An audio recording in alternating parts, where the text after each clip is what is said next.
This is your host, Junior the Truth. 78 Sports TV here. Black Fight Fan TV. It's your boy Ticket TV. SA Combat Sports. Blood Boston returns. What's good, Fight Fans? Matches corner. Play Blood Box, NBA, Beverly Rose Boxing and Entertainment. Cali Enigma, Boxing and Sports Network. It's your boy, Usyk Sports TV. Smoke City. Yes, indeed. Yes, indeed. Smoke City, my Yo. Smoke City. Smoke City. Yes, indeed. Yes, indeed. Smoke City, my Yo. Smoke City. We right back in this bitch like we left our key. Yeah, man.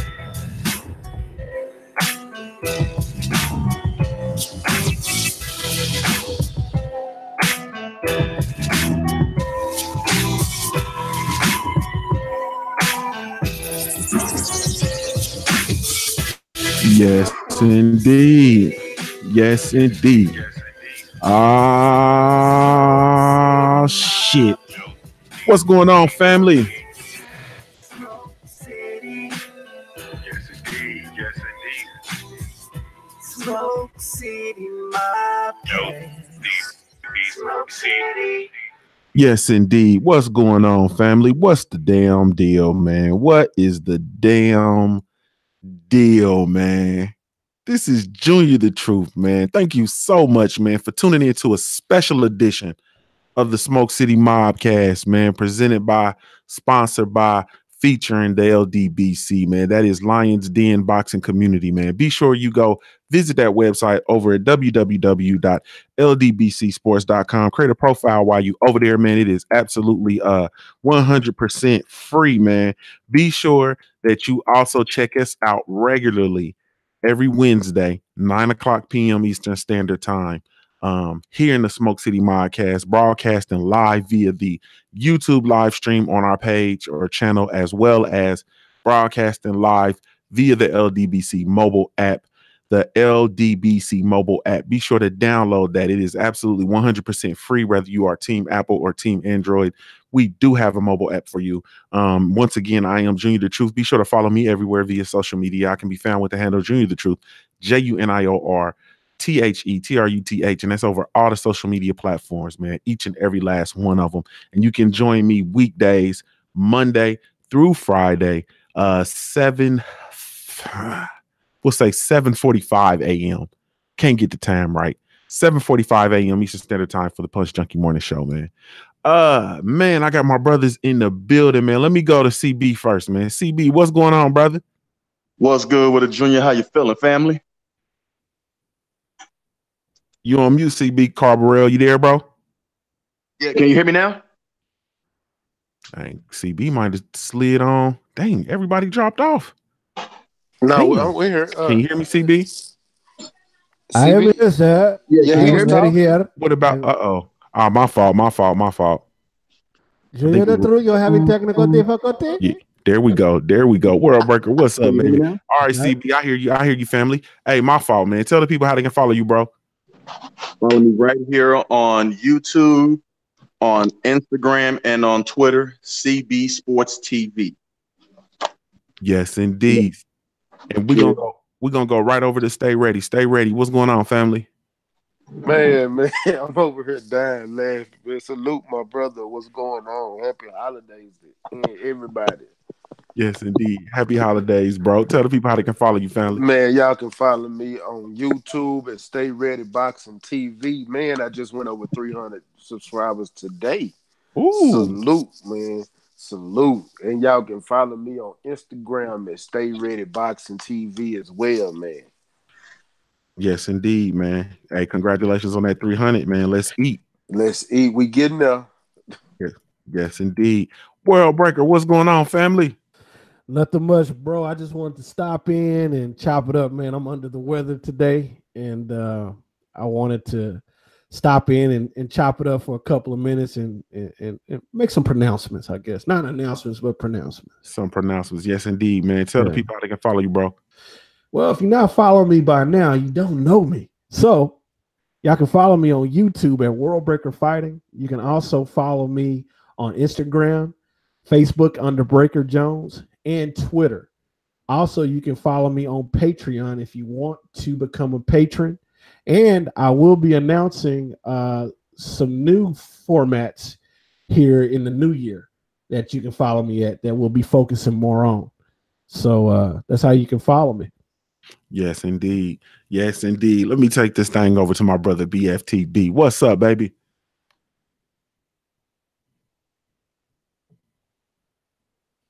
BFTB, can you hear me? You on mute, bro. Hey, Junior, I just sent. Check your email. I just sent you PK email address. Bet. BFTB, what are you doing, sir? Hey, yeah. Salute to the family. Salute to the chat. Yeah, man, I had to switch up devices right quick. It was my Galaxy was acting funny. Yes, indeed, man. Tell the people how they can follow you, bro. You already know what it is. BFTB, best fighting the best, man. Come on over to the graveyard, that troll graveyard, man. You can follow me on BFTB Boxing here on YouTube, as well as Instagram and Twitter, man. Same name, same face, different channels. Yes, indeed. Yes, indeed. So let me hold on. I know my brother World Breaker, you said you had some pronouncements. I know you're under the weather, man. So go ahead on the rock, man. You want to make those announcements before you get out of here if you gotta go. Yeah, I definitely want to get them out the way. I've been having a troll issue lately. Yes. And I've decided that it's not a troll issue anymore. I'm willing to give content to the trolls. I came to a realization. I'm a father. Okay. I have people that depend on me. And I realize that the trolls are my bastard children. They need me. They need me to provide them nourishment and sustenance. Understand this, guys. Understand these troll channels. I call them barnacle channels, dependent channels. These are your dependents. They depend on you to provide good content so they can critique it because they can't create their own. And so I'm going to be uploading a video here shortly to let everybody understand why I feel this way.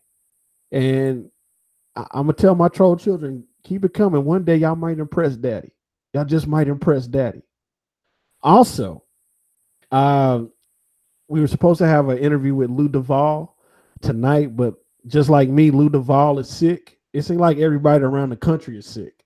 So, so we'll have the Lou Duvall interview at my regular time of 12 or 12:30 on World Breaker Fighting. And I want to definitely wish you brothers a good, great, awesome Smoke City Mobcast tonight. And I want BFTB to tear it up. I want CB to tear it up. I want Stay Ready to get to 500 tonight. I want you brothers to prosper. I live for you guys to make it and grow. That's what we're about. We're about growing the field and not just a plant, if that make any sense. That's all I got to say, fellas. I appreciate it. I appreciate everybody's time in the chat. And if you hadn't subscribed to World Breaker Fighting, what are you doing right now? Go ahead and hit that subscribe button. I'm going to holler at y'all. Yes, man. Salute World Breaker. Peace. Peace, World Breaker. Well, I'm in here with the hitters. You feel me? Everybody, everybody, all the everybody, they fall off and, they old heads and, all that kind of stuff. I ain't never had that problem. We gonna ride. You feel me? We gonna ride. So we hope World Breaker feel better, man. I know 78 had his stream before this, man. He got them sandwiches, Black Fight fan, everybody, all the G's blood. Everybody, man, salute to the whole entire brethren. Salute to the whole entire LDBC. You feel me? Me, hey, Junior, go ahead. I ain't been sick in 15 years, dog. So I'll put it to you that way. I ain't been sick in 15 years. So if I had to take a night off, I had to.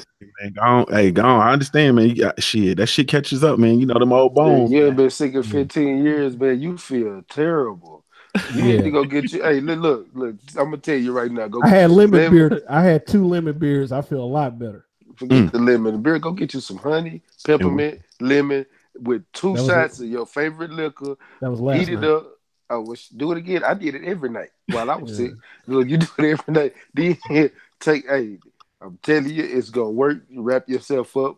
do what you got to do. Go to sleep. You're gonna wake up feeling better, dog. And take you a couple aspirin. Hey, call, stay ready in the morning. It'll get you right. Be all the way together. That sounds like stay pooping in the morning. Hey, if you got if you got to shit it out, you got to shit it out. Either way.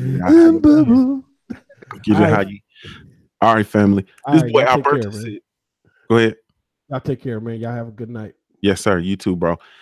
This family said, Alberta said, Junior the Truth, is that you? Yeah, it's me. It's me, Junior the Truth, JUNIORTHETRUTH. And I'm here with my brothers.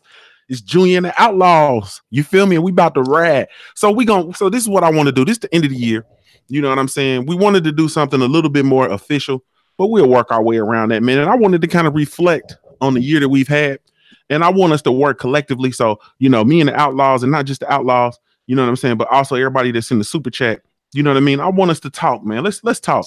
Or the chat room, I'm sorry. And so for us, man, I wanted to coin a couple categories and pick the best of the best of 2018. So let's start, man. We can start we'll start in no particular order. We'll go with Trainer of the Year. Who do we want to pick, or who do we think we should coin for Trainer of the Year? And once again, I'm gonna go to you. I'll go to you first, Carl Burrell. And then also, feel free to respond in the chat room as well. My Trainer of the Year for this year, I would have to say is I don't know Alexander Usyk's trainer name, but I would have to say him. He's done a phenomenal job. I mean, the talent that with Usyk facing Marius Brides, Murat Gassiev, and then Tony Bellew going undefeated. I got to give it to him. I'm gonna be honest with you, I do. Okay. I didn't see that coming, but that's good though. That's good. So we got Alexander Usyk, and if we can go ahead on and Google him and figure out who he is. But okay, so I'm gonna come to you. Stay ready. Go ahead, man. Go with Derrick James, bro. And it ain't just the simple fact of that he have Earl, but for what he done with Earl and what he done with Jermell all this year. I think he deserves Trainer of the Year this year. Because he has multiple champions. And even though I know Mel lost, he got robbed in my eyes, but what he's done, he has multiple champions right now. Okay. Yes, what it be like? Oh, sorry. You said what? I'm sorry. Oh, I'm sorry. I just popped in, brother. My fault. he just knocked the door down and say, "Man, who house is this? Man, where the drink at?" I saw Junior send me a live stream, and I was up there doing me a live stream to somebody's on. I said, "Okay, I gotta go." Yes, indeed. Okay, I'm gonna come right back to you, KQ. Okay. Hey, let me go over to the brother BFTB. BFTB. Okay, your thoughts, man. Trainer of the Year. Damn, man, this is I've been thinking about this one for a little bit, man. I actually, dang, this is a tough one, man, because I think the dude, what's the dude that trains Wilder, man? What's the dude's name? I forget his name, but that Mark Breland. Yeah, Breland. I want people to think about something, right? Deontay Wilder started boxing hella late. Hasn't lost yet, and has been with the same trainer. You know what I'm saying? Just the same type of stuff. Bro, I think this man doesn't get enough credit. Doesn't get enough credit for what he is. I understand the Charlo brothers, Derek James, and I understand that. You know what I'm saying? But to me, the Charlos they were born special. To me, Deontay Wilder wasn't. You know what I'm saying? He's been molded into something. You know what I'm saying? And he's still being molded in my eyes. He was born with special power. You know what I'm saying? So it's kind of easier to mold somebody that is already boxing special or boxing savvy. That's why I can't look at Lomachenko. I can't look at Usyk, those guys like that, because I feel as if they naturally have that to a certain degree. The guy that's Breland, that's training Wilder don't have any of that. He's just absolute raw clay. So JD, I'm sorry, BFTB, JD's, we can't leave him out. JD's and Mark Breland. Yeah, both of them. You're right. Okay. So that's what I was thinking of too. I was thinking of JD's actually. So when you think of actual training, a trainer, the definition of a trainer, you know what I'm saying, is to get somebody from where they are not to where they should be. You know what I'm saying? When you're looking at these other guys, a lot of them were born with that special type of talent, those special type of characteristics where it didn't take much, a tweak here, a tweak there. It takes a lot with Deontay, and the man is still undefeated and still destroying people. You know what I'm saying? So those are who I'm looking at. Okay. Hey, I like this shit. I like this. KQKC. Before we start with you, bro, tell the people how they can follow you, family. Okay, what's going on? KQKC Boxing. You can follow me right on YouTube, or you can follow me on Twitter. And also you can on Twitter is MH_liberal at twitter.com. Let me ask you this. Did you go over that 300 yet? Yes, I did. Yes, indeed. I'm at 301, brother. Yes, sir. And stay ready. He went over 300 too today. Yes, indeed. We eat. Okay, so let me we eating in this thing. Yes, indeed. So same question to you, KQKC. Who is your pick for trainer of the year? Hey, you know what? I'm looking at between JD's and Mark Brillin and Derek James. Now, best of the best. He's right. Now, when you take a man that never boxed, he come out the crib fighting like Floyd. He started boxing at 21. And that's late in boxing. And they took that man. Mark Brillin had the best jab in the amateurs I ever seen. And he took him and showed Deontay Wilder how to throw a jab. They pretty much showed him how to box. And when they learned that he had power, oh man, you put all that together and you mold it out to a 40-0 fighter. Now can't every trainer do that? You have to fit where you fit in at with a trainer. When people change trainer every 3 or 4 years, it's a problem there. You and your trainer, just like Adrian Broner, he went to Cunningham. Why? Because he didn't respect his trainer no more. They was too close. He treated him more like a son than a fighter. So he didn't respect him. When he got knocked down by Marco Madonna, he told him, look, shut the fuck up. All right, chill out. It'll be all right. You don't talk to your trainer like that. Virgil Hunter wasn't stand for that. So he respect Mark Brillin. And when you give respect, you get respect. And you know what? He listened. I look at him in the corner. He listened to everything Mark Brillin says. I watched him when he fought. I forgot his name, but when he knocked him out cold, man, he told him, he said, look, he's dipping to his right all the time. He's dipping to his right, and he called him. He did exactly what he said. He called him. And you just don't find that every day. That's very unique, That's very unique. You don't find that every day. That your fighter sitting there, looking in your eyes, listen to every word you say, and go out there and do it. That's a trainer, Yeah. So that's who I'm looking at. I'm looking at him and Derek James. Derek James, he's doing some big things down in Texas. Now, don't get me wrong. He got Jamel Charlo and he got Earl Spence, but they was already talented. Years ago, before they even got with him. Ronnie Shields got them really, and he picked up from where Ronnie Shields left off. So can you really give him the whole full credit? That's what I need to think about. Okay. So we got some. Hey man. And then before I apologize, man. I'll be remiss if I didn't say this and I totally forgot. My apologies for needing to postpone the show from yesterday. Salute Miss Boxing Fanatic. We see you in the building, sister. Hey, love. I I had just some things going on. My daughter was flying in from out of town, man, and her flight got, delayed, and it got a little tricky in there. So I needed to cancel yesterday's show, and it was just important for me to actually be in here with the brethren and get this thing going the way that it needed to go. And then also today it was a little late because my internet is actually down, but we're broadcasting live from our phone. So where it's a will, it's a way. We're going to get it done. My brother Santee popped in the building. Santee, what's going on, family? Hey, what's up, brother? How you doing now?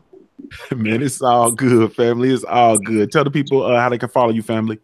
The bottom line, Santee Walden. One more time. The bottom line, Santee Walden, right here on YouTube.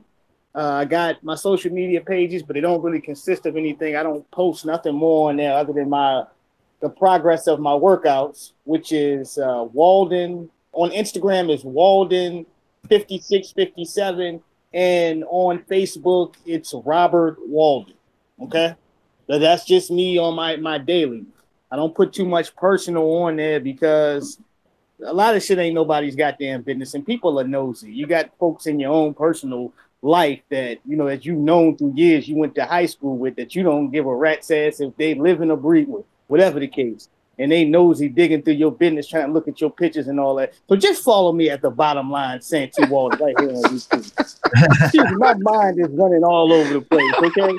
I can't sit still, man. I'm like that motherfucking badass kid at Walmart. They can't stop touching shit, I'm just saying.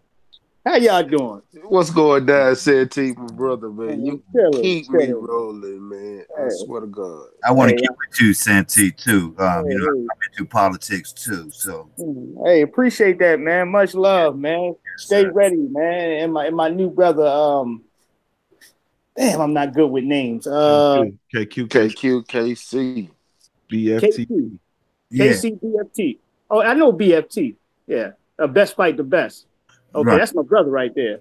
But KT, all right, that's my new brother. There we go. KQKC. Oh, okay. You said KQKC. Yeah, I'll tell y'all what that means when I hit 500. Okay. All right, hey, shit. Hey, I'll be waiting, goddamn it, shit. I'm waiting. I follow you, so I'm gonna be looking.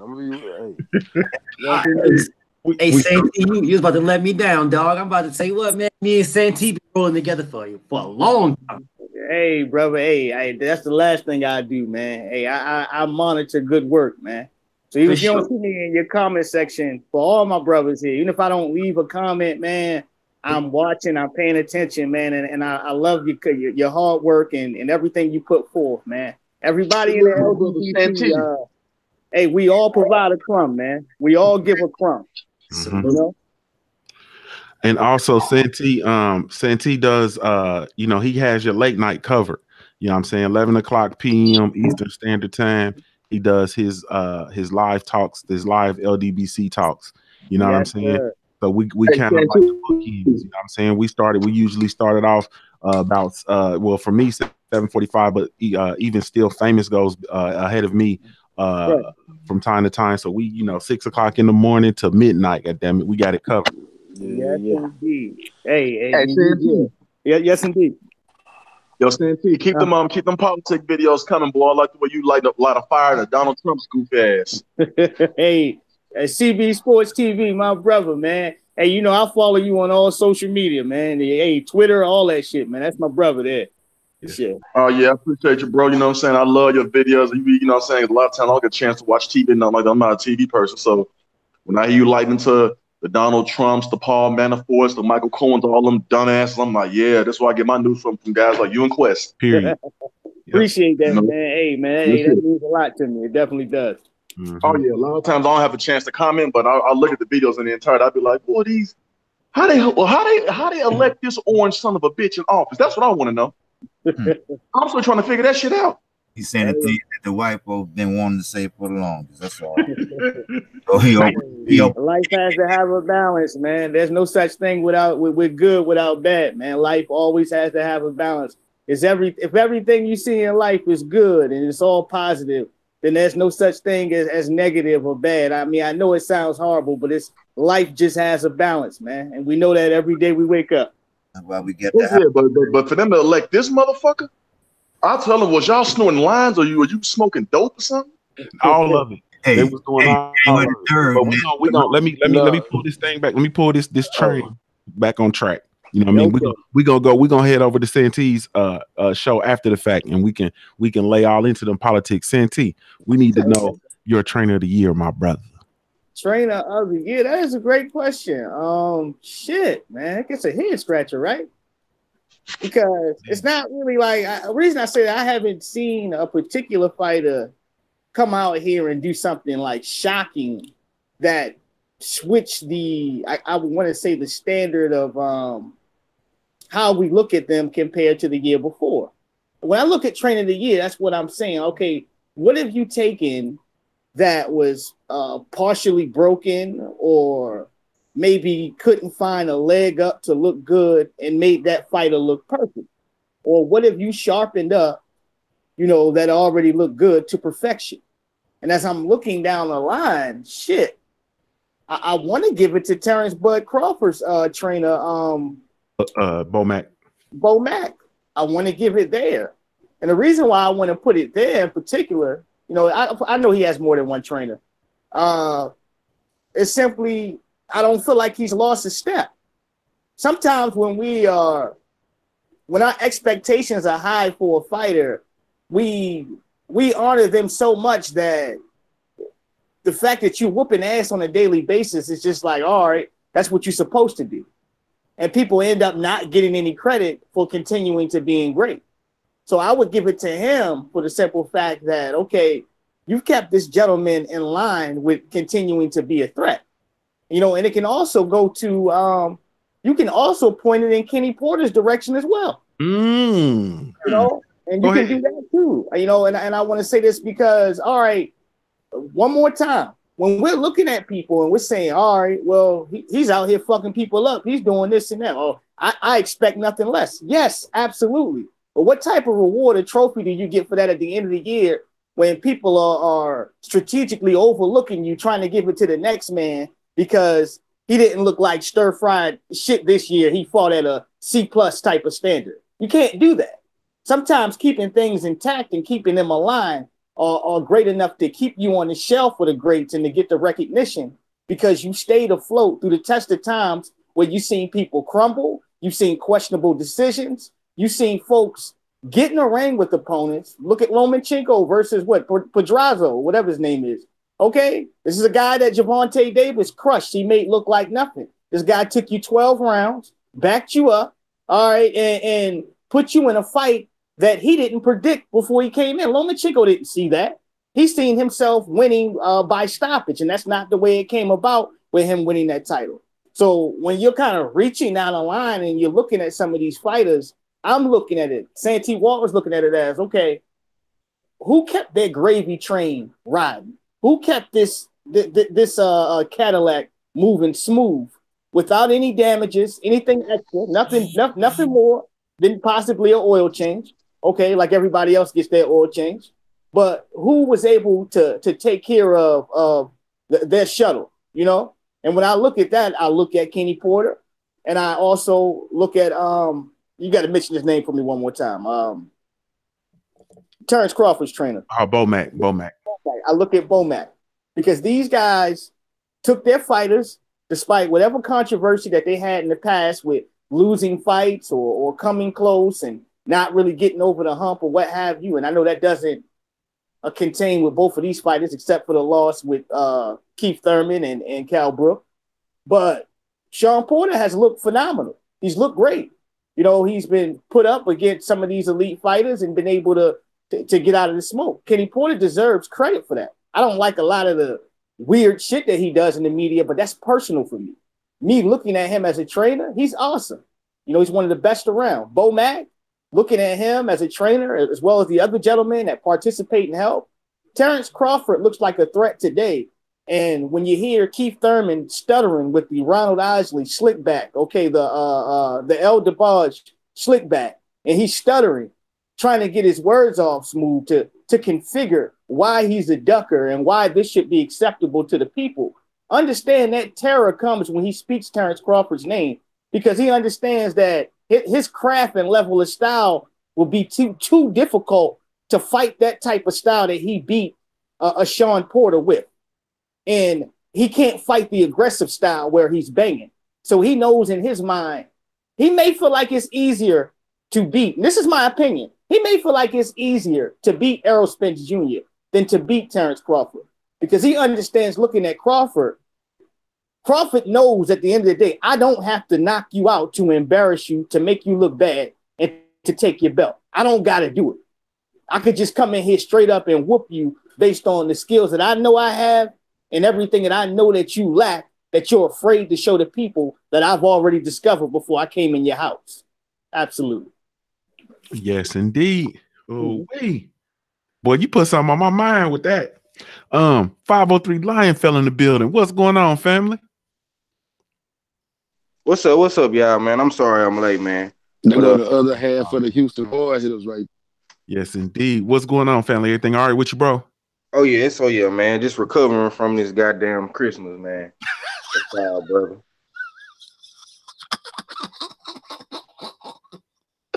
Hey, bro, you sound mad to the motherfucker.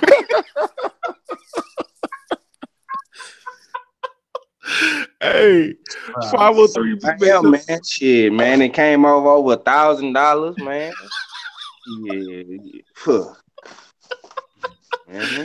That shit was all ice cream and elephant ears and fucking birthday cake when you was on that live stream and I said something about them presents and you started dancing and shit like, yeah, bro, you know how we do it.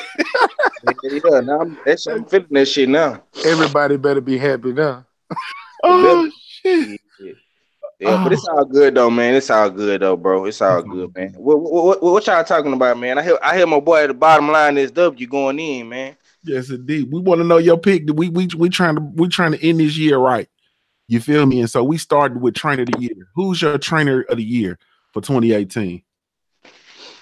Oh, trainer of the year, man.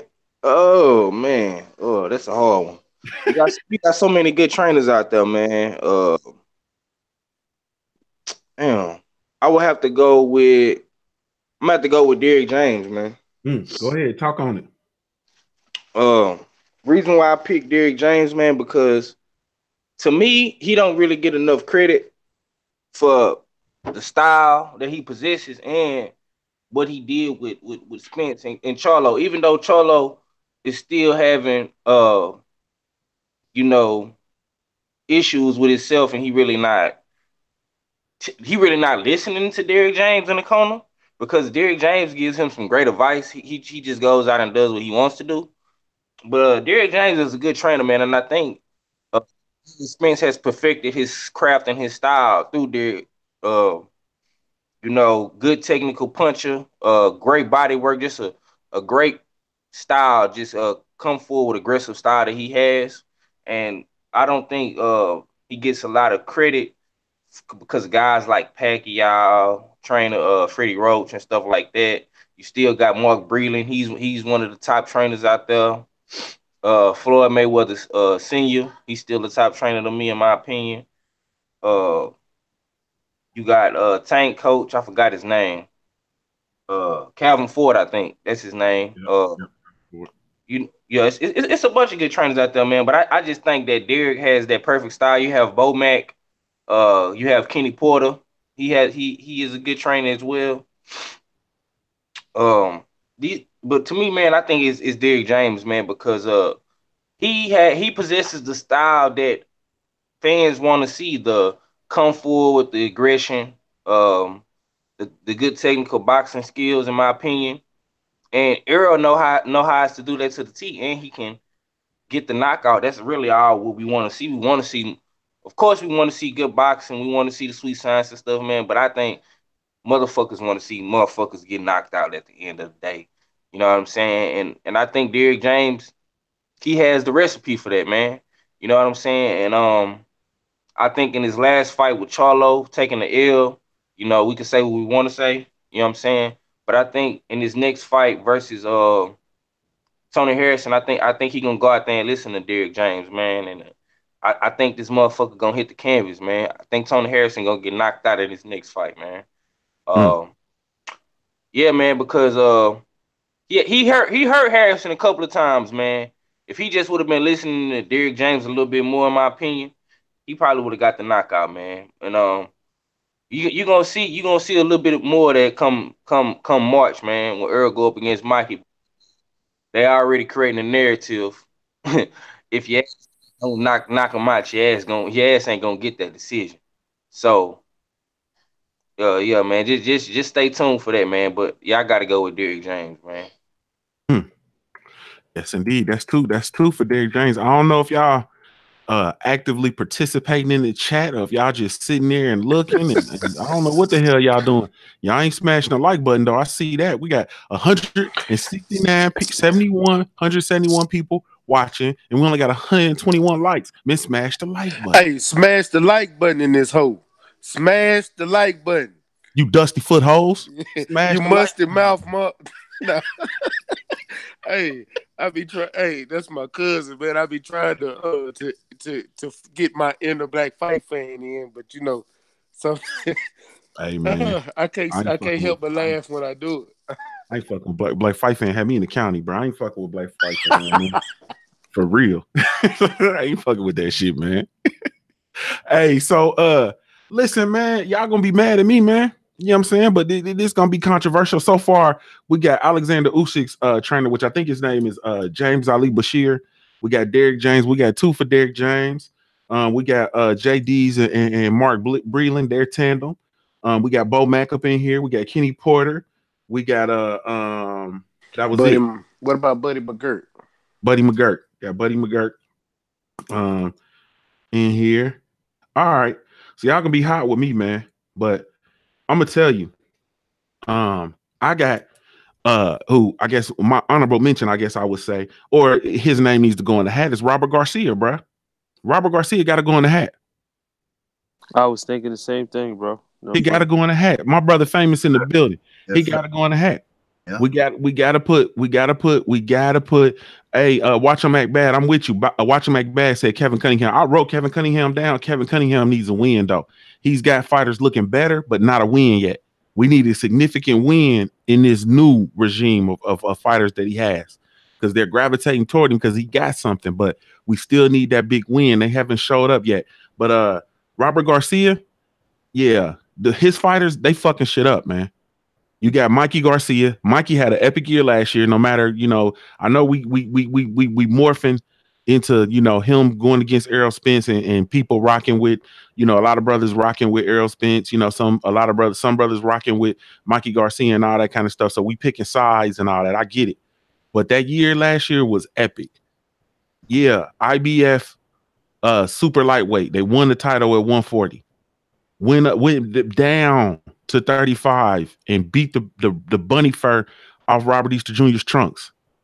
Fucked my whole shit up. I was depressed for a week.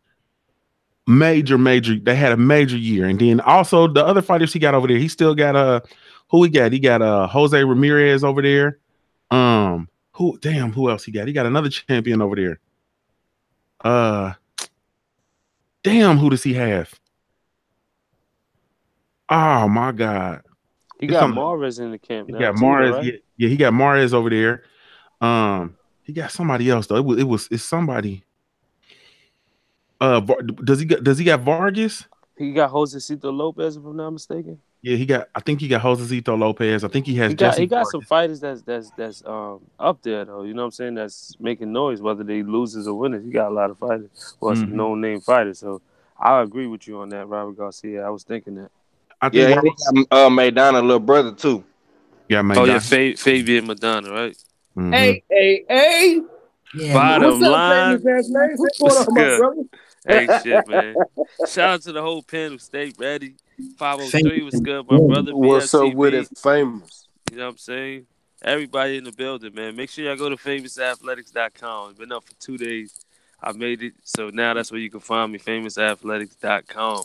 So give y'all Yeah, we in that thing, and tell the people how they can follow you regards to social media and YouTube. And Famous Athletics, man, on all platforms, man. FA_MUS Athletics, man. I'm coming, man. Shout out to the whole fucking panel, man. Shout out to the LDBC, my brothers. We ain't going nowhere, man. A lot of people, I see a lot of videos, and I just be sitting back watching, laughing, like, damn, these guys is really can't think of their own way to come up, man. Grind, man. 2019, you gotta grind. Because if you think it was gonna stop in 2018, you're gonna be more mad, man. I promise you. We only moving, working, and we doing what's best for us. So we appreciate it though. Appreciate everything. Straight love and positivity. Hey. Yes, indeed. Now give us your pick for trainer of the year for 2018.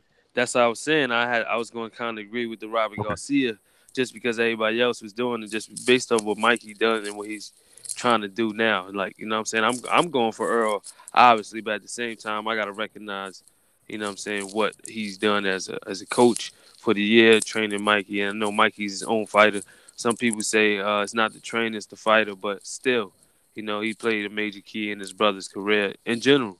You know what I'm saying? And man, the one thing that's a little off topic, I just wish Marcus Madonna was still fighting, man. I love his fighting style. It was his aggression. And I think he got the best chant I ever heard in boxing. You know, I like that chant that they be doing with Chino. That's my shit right there. But yeah, I would have to go with Robert Garcia. Just because everybody else picked up on everybody else. I didn't want to sound like everybody else. So yeah, and I got another one, man. And y'all going and that was my light touch. You feel me? I got one more, and this is going to be this is possibly going to be my pick for trainer of the year. Now listen, you know what I'm saying? This is not me trying to be controversial or none of that shit. I feel like I got to give y'all the soliloquy. This is not going to be this is not me being controversial. I just got to call it like I see it. Man, my trainer of the year is Ben Davison. And that is Tyson Fury's trainer of the year. Hey, Junior, I'm not going to knock you for it because that's number 2 for me. And I was going to say that, especially to do what he did for Tyson and to be so young. Right. I can't take nothing away from that pick. That was a great pick. Yeah, man. That's my trainer of the year. That's not bad, though. He had 3 fights this year with Tyson Fury, right? Right. Yep. 3 fights. That's crazy. That's what's up. I don't got no beef with that, man. The problem that I have is Tyson Fury was already, if not the one of these best pure standard boxers already. I'm saying this is why I got to go with J Diaz and Breland, because like I said before, if we're talking about trainers, that is taking a piece of clay and molding it from nothing into something. Deontay Wilder was literally nothing. Literally, dude worked at IHOP.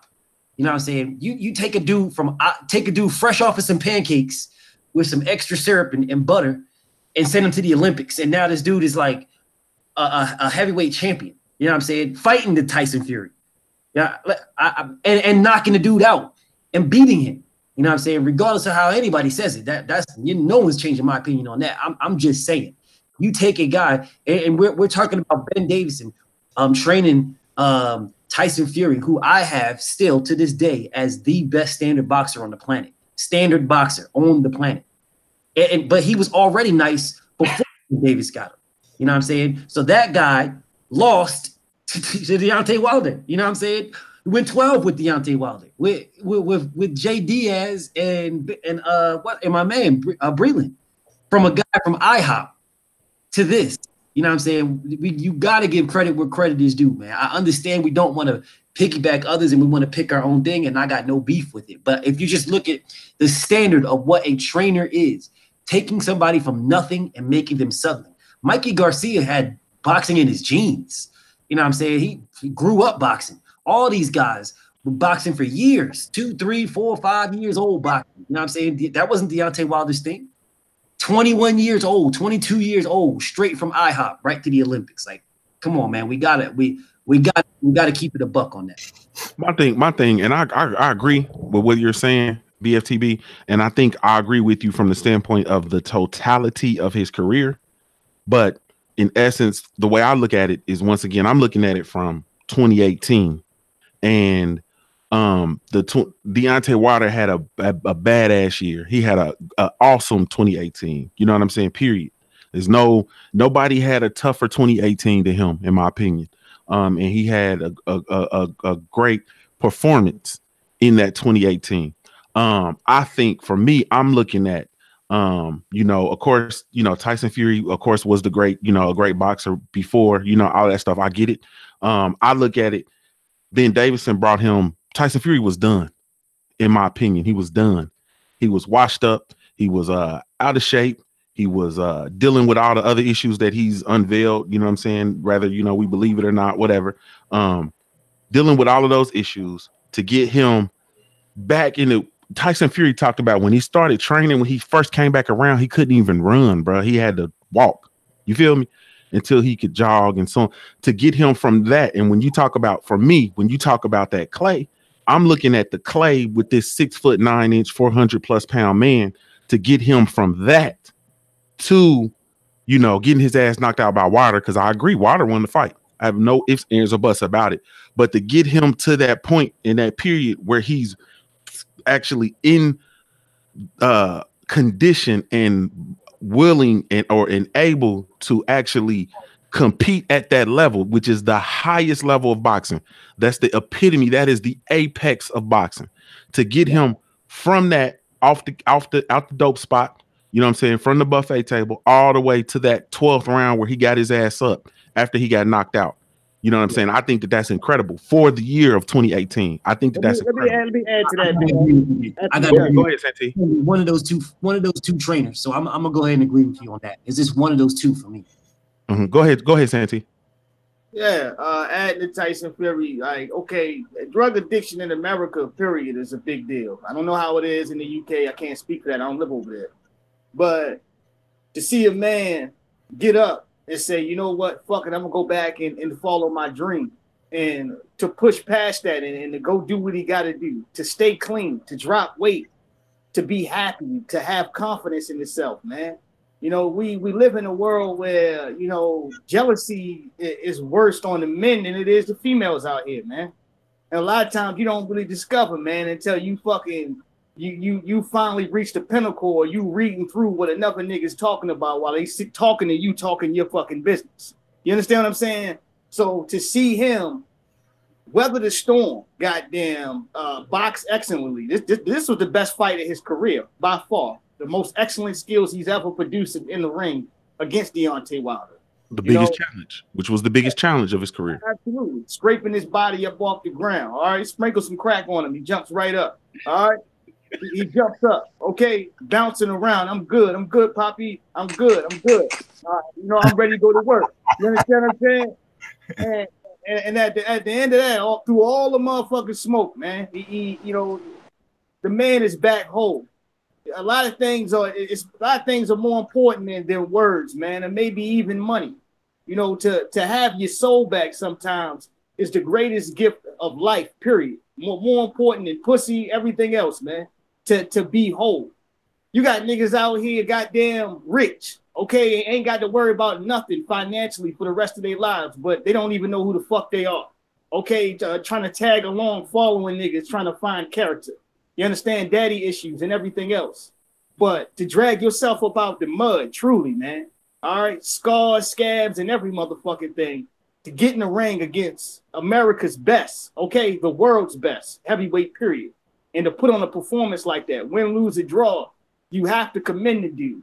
Because the way I look at it, shit, a lot of niggas couldn't take a small test like that and be able to pass it. Let alone go through everything I said, the weight loss, the fat camp, goddamn, being able to get your jab crisp again, confidence, believing in yourself, staying on the grounds of principle. Shit, a nigga sit there, I ain't eating no more crimplets. I ain't eating no more Krispy Kreme ever again. I gotta lose this weight. The moment me and you walk out the motherfucking door, he's back at it like the Mad Hatter. He got crumbs and shit all over the tip of his nose, his forehead. Nigga, it's Krispy Kreme every motherfucking way. You think two toddlers in there sat down and had a meal. Okay, but this is how much niggas don't have will and discipline.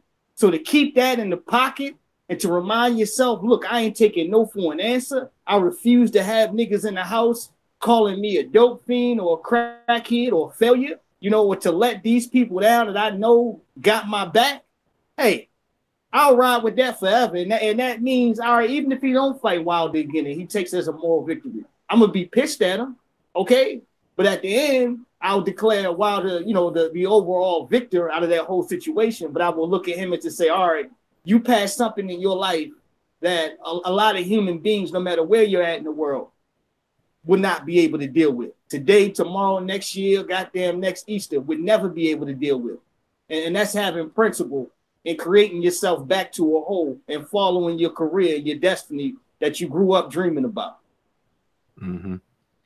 Yeah, and I see I'm looking at the brother Carl Phillips, and he's saying, he just basically said that that's kind of, we're talking about a motivator, that's more of a motivator than a coach. And then he was I don't think he's really feeling that pick, which I understand completely. But I'm gonna say, for me, I think it's all because when I look at it, you know what I'm saying, I got to look at the category. So I'm looking at the connection to the fighter. I'm looking at the game plan. I'm looking at, because I'm pretty sure a lot of us watch the sport from a kind of a different perspective. Like when I look at the trainers, I look for the interaction. You feel me? I look for a trainer to say something in the corner to connect with his fighter, and then see the fighter go out and implement what the fighter said, what the trainer did or said. You know what I'm saying? So like I look at that, and I look at Young Bean, and I look at everything that he was doing for Tyson Fury.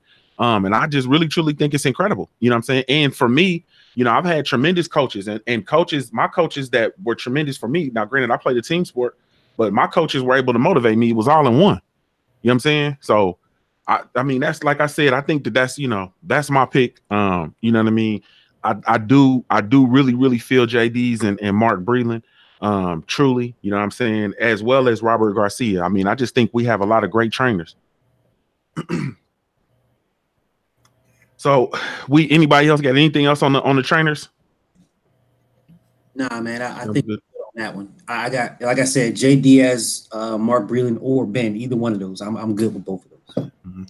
Yeah, I'm good with JD's and Mark Breland, but I still think, Mark Breland, like the best said, I really believe he just took this 6'7", never fought or in his life, basically. He was big and took him to the limit, and he medaled. And at that, I mean, that's really hard to do. Everybody just can't box. I mean, not street boxing. I'm talking about box. And learning the rules, learn how to throw a jab. Learn defense, learn offense. What's scoring, what's not. What counts, what's not. I mean, they took him from scratch. And molded him and made him a WBC heavyweight champion of the world. Mm-hmm. Yeah. And let's not forget Deontay Wilder's trainer as well. It's hard to teach unorthodox. I mean, we're sitting here, we're talking about, traditional boxing, which is predictable, jab, straight right hand, left hook, traditional boxing, the way you're supposed to do things, how you're supposed to counter or what have you, the traditional sport of boxing.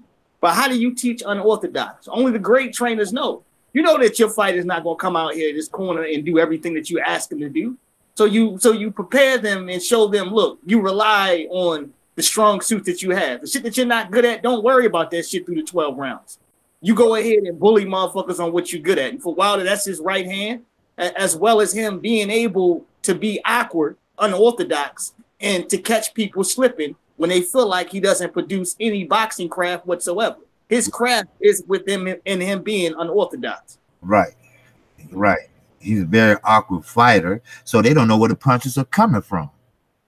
And the thing too about the job that they did with Deontay Wilder is his people, people try to not admit it and try to, do this thing where they talk about him and him not being skilled or what. That motherfucker got work in the ring. You know what I'm saying? And I'm talking about his boxing IQ. I'm talking about his real IQ. And if you want to know what his IQ is, then you can just watch the fight versus King Kong Ortiz, aka Uncle Luis. You can watch that fight from the beginning to the end, and you can see exactly what his IQ does. In that 7th round, that shit was masterful. You understand what I'm saying? People, if you've been around any camps, you see that trainers do all kind of different drills where, they might make their fighters spin around till they get dizzy and be hurt, you know what I'm saying? And then come out and spar while they hurt and all that kind of stuff. Man, Deontay Wilder showcased his whole arsenal with regard to his boxing IQ when he got hurt by Luis Ortiz, when he bit down, when he stepped to the pressure, when he tied him up, when he did all that stuff, man. That stuff is, if Deontay Wilder was not did not have a high level IQ, that fight would have ended in a knockout. Bottom line, you know what I'm saying? Yeah. So I just go ahead, bro. Make it that far, brother. It's impossible for you to make it that far, to have the resume that he does, having no boxing craft and skill whatsoever. People can talk out their ass and say pencil legs, windmill Wilder, all this old weird AJ fanboy type of pussy shit. Maybe you're not an AJ fanboy. Let me take that back. You're just a hater of Deontay Wilder privately. But the deal is, as much crow and humble pie that a lot of these guys have had to eat, this dude ain't going nowhere. He not going nowhere. And it's going to be a tough fight for your favorite fighter if he has the heart to stand in the ring with this awkward style type fighter. Mm-hmm. Yep, that's a fact.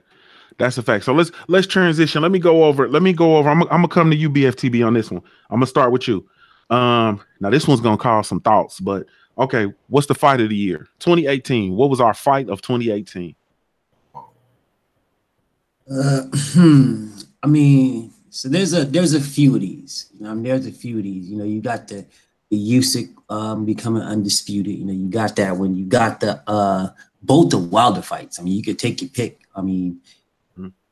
You got it. There's a couple of them that come to mind. But the one, listen, man, I know this is gonna sound like a little bit of fanboyiness. I know it is, but you already know I don't really give a fuck, man. Listen, Wilder versus Fury was the best fight of this year. You had two fights. You had a man. We just talked about Fury, you know what I'm saying, coming back from nothing. We just talked about that. We just talked about Fury. You know what I'm saying? We got a man in Deontay Wilder who all he does, look in the chat. Look at the chat. All you're going to see is motherfuckers hating on this man. He's undefeated, and they still hate him. They talked about Floyd Mayweather. Oh, Floyd Mayweather doesn't do nothing. He just dances around the ring. He just dances around. He doesn't give us the action we want. And then you get a man that gives you nothing but action, and that's not good enough. They find a reason to hate on that. I understand about the Canelo Golovkins. I understand that. Fuck them. Man, that was that was two fucking hype jobs, okay? That was two hype jobs. Is Canelo good? Yes, he is. So the fuck what? Fight Charlo then. I don't give a fuck about the rest of that shit, all right? So anybody's trying to talk about Canelo Golovkin, don't talk to me about it. Golovkin's a fucking ducker. He's been a ducker for his fucking career. So I don't want to talk about that clown. The best fight of this year was between two kings who put it all on the line. A man who came back from nothing, from the ashes, 400 pounds, fat, slob, gelatinous cokehead with mental issues, came back and put it all on the line against a killer, against a knockout artist, a dude that wants a body on his resume, a dude that doesn't get the credit for nothing. So he's got something to prove. You know what I'm saying? You got these two dudes colliding in the ring, colliding for it all, coming to a draw, even though we already know the drill.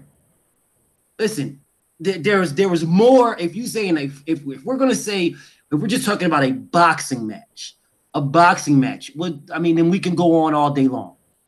But if we are talking about the fight of the year, we're talking about 2018 now. The fight of the year, the fight that meant so much to all parties involved. Wilder versus Fury, without question. Yes, indeed. Yes, indeed. I'm gonna take it over to KQKC. Same question. Oh man, I'm so best fight the best man. I don't want to sound like a fanboy either, though. But you know what? Ortiz and Wilder, that was a good fight. No problem. Both men fighting for their child. Both of them had handicap issues. It was a great fight. Deontay Wilder overcame adversity, and came out with the knockout. That was good. No problem. But just can't top that Fury fight. Just can't. Like you said, both men had something to prove. Fury, he had to overcome a lot. Weight, mental issues, drug issues, and he needed the support of the UK. He had to prove not only something to himself, but to his country. So He had to go in there and do what he had to do. And he had to shed 150 pounds on top of that. Then, on the other side, you got Deontay Wilder. He had something to prove. He had to prove that he is the best heavyweight out there. And by doing that, he still didn't get no credit. But he still keep on winning. It must be something there. It must be something somebody don't want to say. But he had to prove something, and he proved it.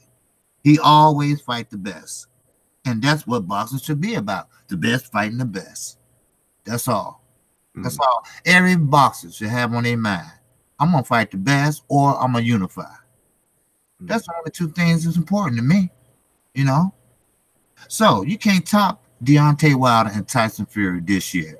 Anytime you can knock a 6'9", damn near 300-pound man down, he get up after, and then he tagged him with a left going down.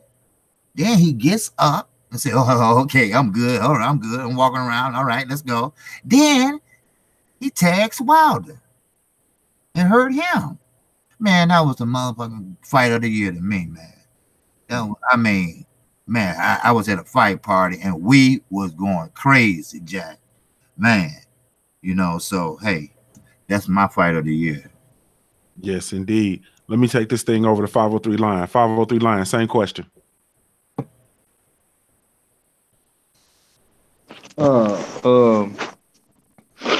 You had a couple of them, man. You had the Josh Warrington versus Carl Frampton, Tony Bellew versus Usyk, Jared Hurd versus Lara. It was a couple of them, in my opinion, man. But just like the homie Best Fight the Best and KQKC said, man, man, that Wilder, man, I hate to sound like a tape recorder, bro, but man, when Wilder did what he did versus Fury in that 12th round, bro, I kid you not, we had a fight party too at my T Jones house. Now, mind you, these are some older people. It was a diverse crowd in there. I had some of my homies in there. My mama had some of her friends in there, 40, 50-year-old people, some 20-year-olds. But when he dropped Fury with that left hook, when I say we went crazy, I never seen my mama scream like that before in her life, man. And I kid you not, bro. Like, when it's time to have a fight party, man, she be ready. She ready for the next one, just off of that alone. You know what I'm saying? She ready to see Deontay Wilder fight again. And she gonna pay that money. You know what I'm saying? And I ain't gonna have to give her nothing for it because she wanna watch it. Yeah, I'm not forcing her to watch the shit, So, man, when you see things like that in your life, bro, it marinates in your brain and it sticks with you. You know what I'm saying? So, I would have to say Wilder versus Fury, man. They gotta fight again, bro. It's only right, man. It's only right to get the fans another one, man. And however it go, that's how it's gonna go, man. But that was just a great fight, great night of boxing, great night to be a boxing fan. And Wilder just been blessing us, man, this whole year, man, with just great fights, great interviews, great content, man. It's just been a Wilder parade around this motherfucker, man. I ain't gonna lie, man. Dude, and Tyson Fury too, man. Them dudes deserve all the credit in the world, man, because boxing was in a very, very dark space between him and AJ and the negotiations and Eddie Hearn and the bullshit and Mayweather and Pacquiao.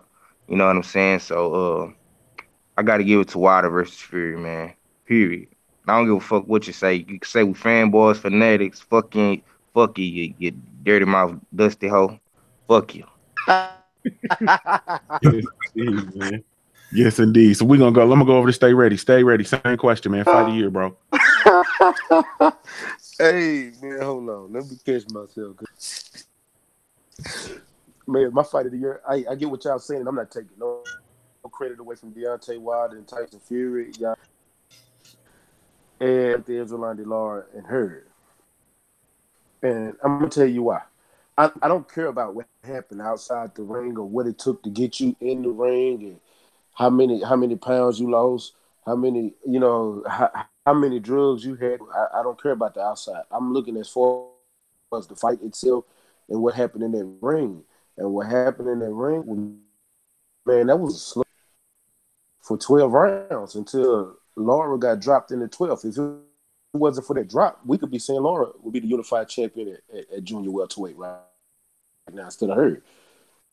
You know what I'm saying? That was a hell of a took her, and it was in rounds. I seen Lara taking 6 and 7 uppercuts straight to the jaw. You know what I'm saying? To the chin, but still pushing and hitting Lara like that. I mean, hitting her like man, that was one hell of a fight from start to finish.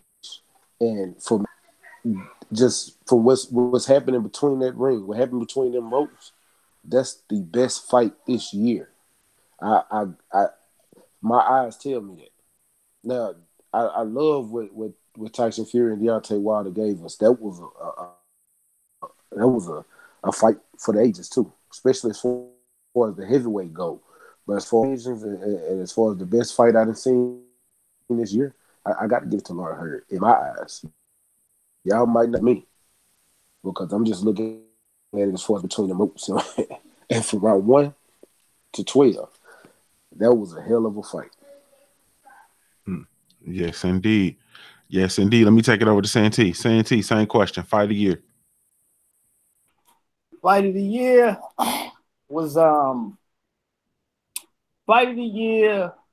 was Luis Ortiz versus Deontay Wilder. Controversial. You had your one side where people were looking at pure boxing, and on the other side where folks were looking at a power puncher.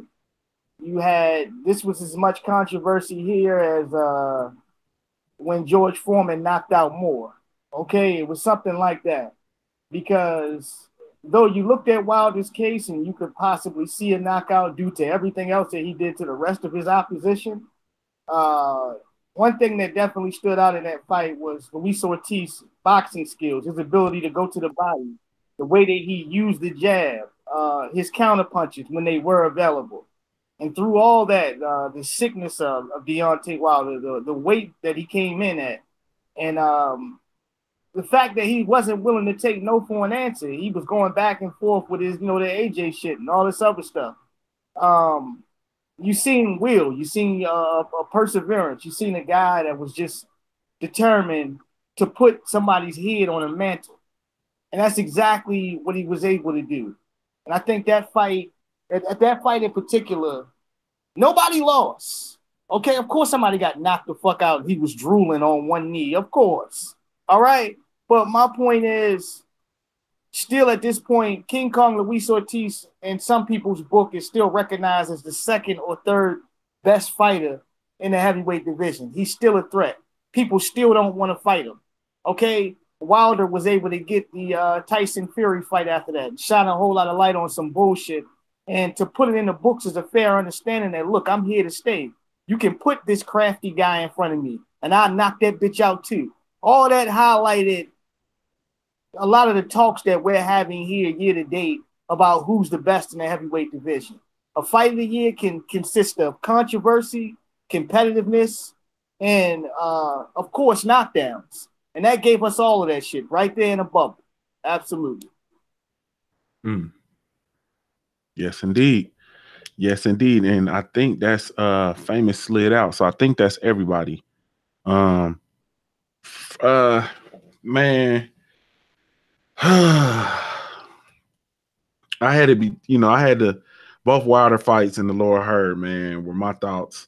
I probably got to go with the Lara Hurd though for my pick. Just because I think that fight was just it was just epic. It was basically we had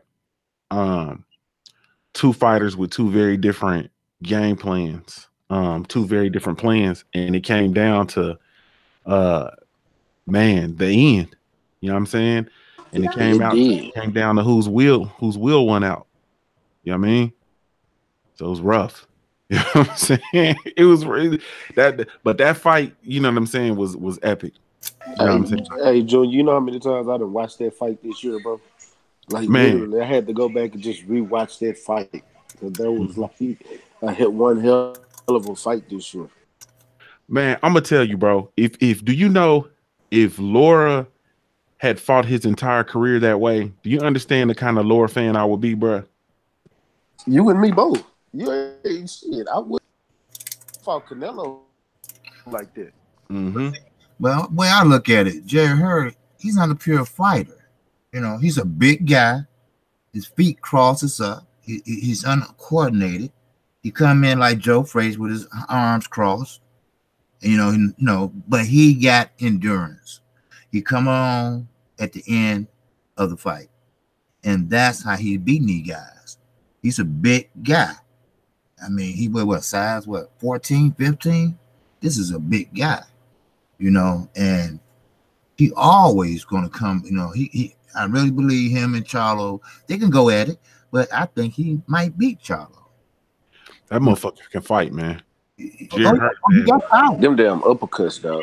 You said you think Jarrett Hurd can beat Charlo? I think so. I didn't say that. Oh, I was about to say. Yeah, you know damn well I'm not gonna say that. I'm Jarrett Hurd fan. I love Jarrett Hurd. I'm from the DMV. Well, I'm not from here, but I live in the DMV area. I fuck with Jarrett Hurd heavy. Jarrett Hurd gets hit too goddamn. Yes, he does. He don't have no skills. His is his chin. He's got a chin of iron. I'm not gonna say iron. It's concrete. He's got a concrete chin. The problem with that is you hit concrete enough with a fucking sledgehammer, and it's gonna crack. Mel Charlo tries to kill you with every punch. Every punch. He tries to kill you. If Hurd gets consistently hit with those punches, now I understand. He went to war with Lara. I understand that. I get it. I don't think Lara hits as hard as Mel Charlo. I do not believe that. I don't. Fact. Mel Charlo continually hits that concrete chin. And Hurd, so listen, we need to put things into perspective.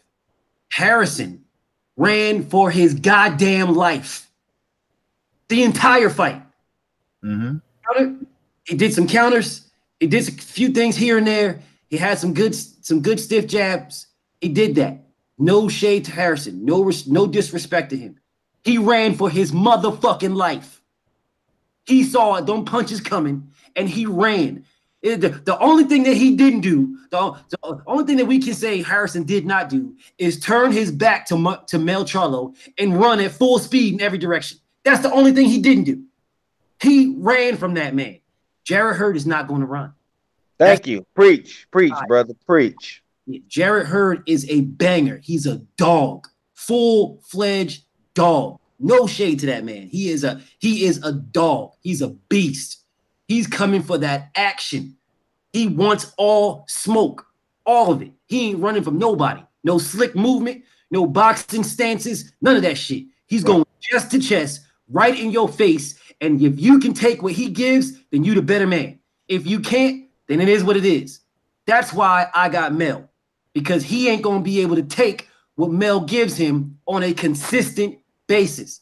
Styles make fights, not fighters. Styles. What Hurd brings to the table will sit directly with what Mel Charlo does best. He tries to kill you with every punch. He is looking to do destructive damage to your body with every punch. Harrison seen that. Harrison was hurt multiple times. And when he got dinged, you can see his eyes running his head, and you can almost hear him saying, God damn, don't hit me again. That motherfucker, listen, I don't give a fuck what anybody says. I don't care. You ain't gonna convince me. I know what I see. I don't need nobody's eyes to tell me nothing. Harrison ran that entire fight. Anybody can have your own opinion. I don't give a fuck. He ran, full-fledged ran. He was on the back foot so much, we didn't even know this motherfucker could walk forwards.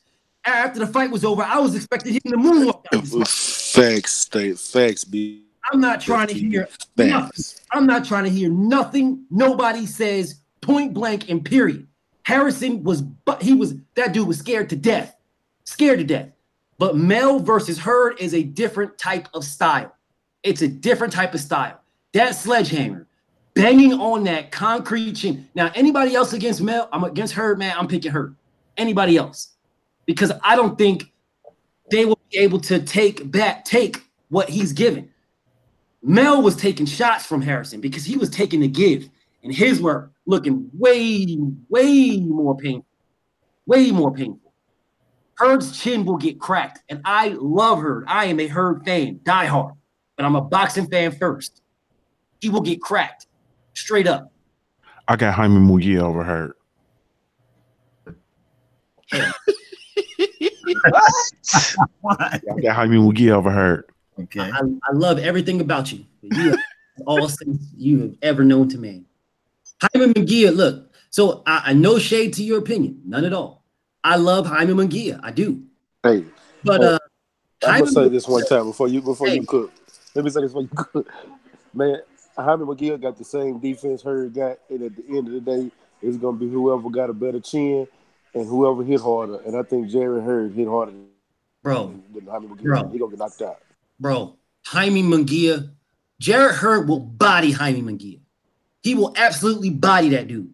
Absolutely body him. Jaime Munguia is as big as he wants. Jared Hurd is a fucking dinosaur for 154. Jaime Munguia can be as big as the fuck he wants. The second Jared, listen, Jared Hurd ain't gonna run at you, bro. He's not gonna run. He ain't gonna. He don't fight off the back foot. I don't think he even knows how to step backwards. He don't fight out. He goes forward. That's it. Forward. I'm going forward. Wherever you're at is where I'm going. Jaime Munguia fighting off the back foot, I don't see it. And the second he tries to fight like Jared Hurd, just sitting there throwing blow for blow with a guy who has a fucking granite chin, I don't see it, man. I don't see it. And that last fight Munguia fought, he was getting touched up. Not to say I didn't think he was losing, but he was getting touched up. He was looking bruised. Bro, if Hurd puts them paws on that boy, and he will put them paws on him because he ain't running. I mean, now Hurd could probably get outboxed, and I think that was Lara's problem because he didn't try to outbox him. He tried to bang with him like a fool, but he could get outboxed. But everybody can say how hard somebody hits until they get hit. Shit, I think Amir Khan can punch pretty hard, but look at Amir Khan. Let him get hit. That motherfucker's going to sleep fast as hell. Right. Bro, I don't see it. Munguia is a nice fighter. He's nasty. I got him. I did a video back about a few days ago about the 154, and I got him as the number 2 guy, my number 2 154 pounder. However, .com/org. Jared Hurd will body that dude straight up. Yes, indeed. So now, we got. Let me see. Did we get? Let me make sure I got everybody on fight of the year, right? Mm-hmm. Yep. Okay. So now let's move on, man. I'm not gonna do. Yeah, I am. Ass beating of the year. Who got their ass beat this year? I'm gonna go straight to go ahead, stay with. Yeah. Carl Frampton got his ass beat this year by my boy Josh Warmington. Damn, I told y'all who was gonna win that fight. I told you Josh Warmington was gonna beat that ass, and he did exactly what I said. And he gave it. He pulled that boy pants down and gave him an old fashioned whooping with a switch, man. Not a switch. He whooped that ass. I think he braided them switches up when he whooped. Did he make him go pick that shit himself, bro? That's country. You know he did. He made him go pick about 4 of the best ones. You bring back skimpy ones and braid them together. My grandma did that shit. Man, Mac, you took my shit, dog. Man, I'm gonna go get me a switch. Hey, bye. BF, because me and Act and Rough House was the only ones that picked Josh Warmington, bro. Everybody picked Carl Frampton. Josh Warmington tough. Hey, go ahead, BFTB, man. Who you got? Who got the ass whooping of the year? Man, listen. So Mac didn't tell y'all how it really went down. So let me tell you how it really went down. This is what happened. Warrington said Frampton, take your ass in the woods and get me a stick. Frampton came back with a stick. He said, no, take your bitch ass back in the woods and get me a bigger stick. Get a big one. He came back with that big ass log, and Warrington commenced to whacking the fuck out of this dude. And no, not bare ass. I want pure bare ass. Pull it down to the ankles. I want your pants around the ankles. That's what I want. As a matter of fact, go ahead and take some of this baby oil. Let that ass get real shiny. And then he whipped that ass. Dog, he bodied him so bad. I was looking at this. I was looking, because I picked Carl Frampton. I just thought he was just gonna, do what he did with Santa Cruz. Man, when he first hit him, and he started just whooping his ass, I was like, help! Hey, help! Hey, throw it to somebody. Hey, I'm in the house by myself, and I'm calling help. I'm like, bro, you got your ass whiz hot. I whipped, bad, bludgeoned all over the place. Man, afterwards, he reminded me of Martin when he fought Tommy Hearns, dog. I was like, God damn, you got your ass whipped, man. Hey, man, let me go over to KQKC, man. What's the ass whooping of the year, bro? Man, I'm sounding like everybody else, man. You know what? Josh Warrington to Carl Frampton. Frampton started off pretty good to me. I thought he was gonna fight him like Santa Cruz, the first fight, and Santa Cruz got slick on him on the second one by fighting on the back foot. But Josh Warrington is that come for tough, rough UK fighter. He don't care if he bleeding. I mean, he coming for your head. And that was a good fight to me. I mean, Frampton, he got his ass whooped. I'm serious. He had another game plan, and that didn't work. He didn't have a number 2 game plan. He didn't have nothing else for Josh Warrington. Josh Warrington came in there and whooped his ass. It's just simple as that. So that was the best fight to me, even though it wasn't in the U.S. But still, that was the best fight to me. Mm-hmm. Yeah. Yes, indeed. Let me go over to 503 Lion, man. 503 Lion, bro. It's on you. Ass whooping of the year. Damn, man. Oh, shit. Ass whooping of the year, man. Let me see. It was a couple of them.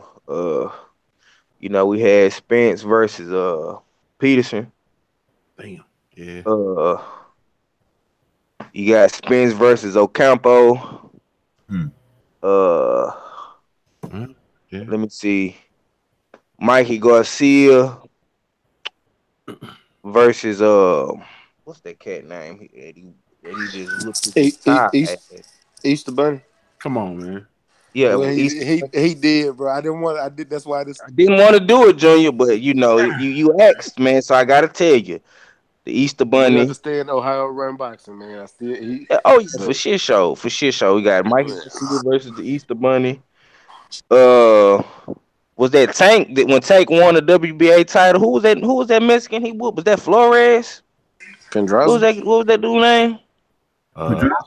Pedraza, wasn't it? It was Pedraza. Nah. That was for the IBF. I'm talking about for this other title he just got. I don't know. Let me see. I'm gonna tell you. Zeus. Quellar. Yeah, that was a fucking ass whooping, man. But to me, man, the baddest ass whooping, man, was really, man, Spence versus Ocampo, in my opinion, man. That was just a quick ass whooping, man. When your mama go in there and get the belt, man, and she just go to town on you real quick, nice and easy, man, and you fall asleep after that. You get your ass whooped so fast and so good, you go to sleep, and you get straight A's on your report card, man. The next time, you know what I'm saying? So even I ain't gonna lie though, man. I did eat crow for that last fight, man. Carl Frampton bitch ass made me eat crow, man. Cause I thought he was gonna whoop on Warrington, man. But Warrington proved me wrong. So I got a gotta roll with secondary. Warrington, man. Next time. I got a secondary entry though, and y'all might agree, y'all might disagree. But Jaime McGill versus Saddam Ali. Yes, sir. That's when your mama wake you up out your sleep, ass whooping right there. You sleep. You got a good sleep. You done went the whole day, thought you done got away with what you done did, and next thing you know, you get hit right across the back with that leather belt that you. Yeah, that's what kind of ass whooping that was. Jaime beat the hell out of Saddam Ali, dog. We got Banana Don just slid in the building. What's going on, brother? I'm good. What's going on, man? You know I had to jump on that on ass whooping of the year. Go ahead. Like my man said, my brother Fernando, it's motherfucking hands down, Jaime McGill. What the shit out of Saddam Ali, dog? Dog, you kidding me? He took a switch out and whooped his ass. That shit nigga, that's number one. Easy. Dog, Frampton made the fight. God, dog, that motherfucker beat his ass before the ring. That nigga started whooping his ass before the bell rang. Shit was crazy. I had to come in on that. That's it. Hey, salute Fernando Dunn, man. And I'm out. I'm walking with my dog, man. Much love to the LDBC. Good seeing y'all, brothers. I'm listening from the outside. Hey, man, Peace. appreciate it, bro. Hey, yeah. I fell in and said, man, this guy, hey, man, I had that Saddam Ali, man, and then I had that Kovalev, because Kovalev, boy, he got his ass tore up. But man, I'm gonna tell you, man. Now listen, man. I'm trying not to. It's Kwanzaa. You feel me? So I'm really trying not to go here, bro, because it's Kwanzaa, and I feel an extra, Kwanzaa. I feel an extra connection to the motherland, bro. But Isaac Dogbay got his ass beat, bro. Oh, he did, dog. Oh yeah. Bro. That upset me, dog. Oh, hey man, did Isaac Dogbo lose an eye in that motherfucker? I don't know what he lost, bro. It looked like he got beat down, man. Yeah. Oh God. I ain't never seen someone get an eye beat out like that, dog. Hey man, the motherfucker came in on that Neho. Hey man. No. And he unleashed that Aztec warrior, man. That motherfucker, boy.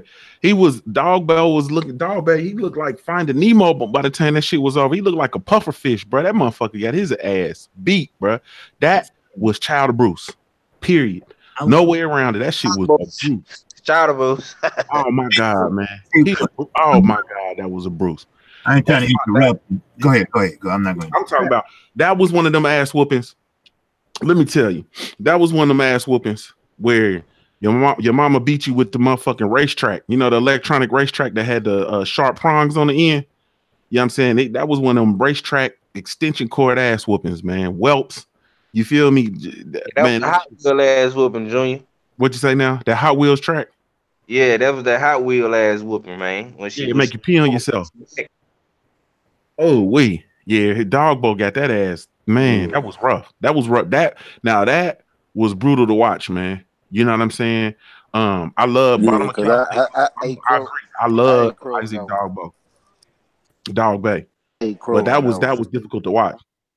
Man, so I understand everyone's ass whoopings. I do, man. I get it. But when I'm talking about an ass whooping, right? When we're talking about an ass whooping, listen, motherfucking Dogbo fought back. You fought. Right. Saddam Ali didn't though. No, Saddam Ali fought back too, man. He fought back. It was to his detriment, but he swung some shots. He swung a couple things. Listen, now let's go back to this Carl Frampton ass whooping. Now, you know those cartoons, right? When there gets into a fight and all you see is like hands and feet and it's a big dust ball. Dog, Carl Frampton got his ass whooped.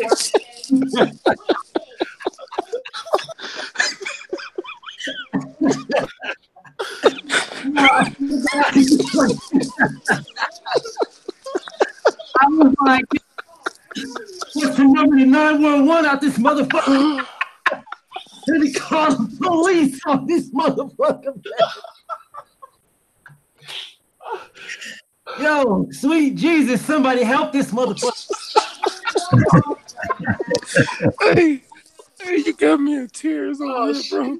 You got me in tears. I swear to God. Yo, I was telling his corner man, dog. I'm yelling at the TV like, yo, get in there and help his ass out, dog. They jumped him. They jumped him. Shit, man. He needs some milk. That was that Heathcliff cartoon, bro. Yeah, that was Heathcliff. Oh shit! Hey, what was the one that wore that hat that was with that fat ass? That was Riff Raff and Mongo. Yeah, man. That was Riff Raff game. Oh, shit, it was a dust ball of punches. That dog was eating every last one of them. Yo, you couldn't miss all night, dog. Hey, he needs some milk. Oh, man. Oh man.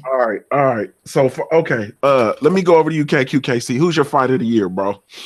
Who's my fighter? Yes, sir. No, not the fighter. Fighter. Who's the fighter? Fighter of the year. Oh man, you know Deontay Wilder, baby. Man, all day. Yes, sir. Cause man, he performed better this year. Matter of fact, this was his best year since he's been a pro. I'm gonna put it that way, because I'm not gonna say he fought bums and nothing like that, but he fought better competition this year. And hats off to him.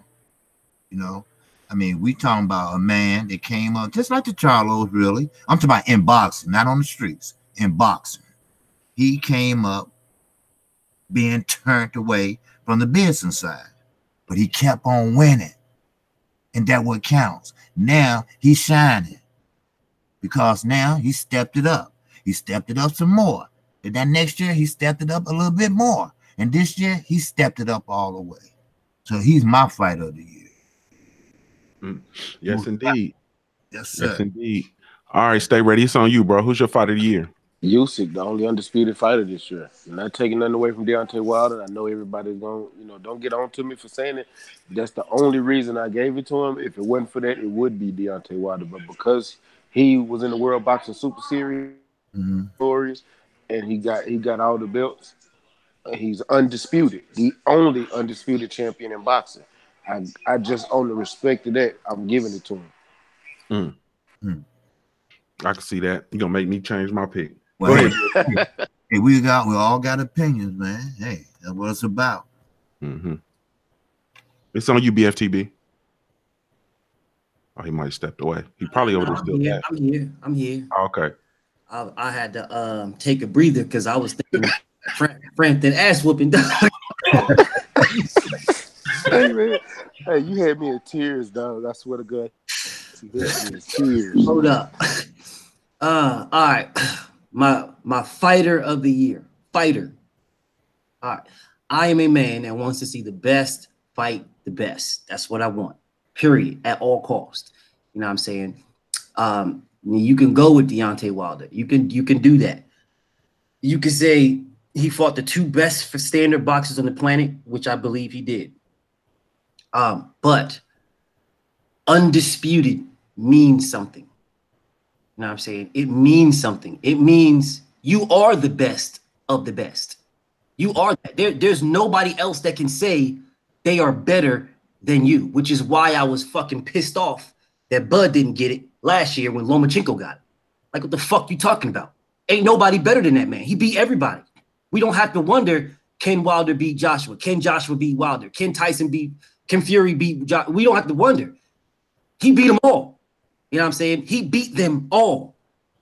There is no speculation no more. There is no who's the best at cruiserweight. No, we know who that is. So my fighter of the year is Usyk. Man, y'all swayed me. Usyk it is. That's my fighter of the year, man. Usyk. I was going with St. Cruz, and I'm with you, my OG. I was Bud because of him making the transition to 147, beating Jeff Horn, and then defending against the undefeated Benavidez. But it's hard to argue with that. And then too, once again, I think that it's imperative that we keep it consistent. You know what I mean? Which is what my brother BFTB was just saying, because I had a huge problem when Bud didn't get it last year. Yeah, I did too. I had a huge problem with that because he was undisputed, and undisputed does mean something.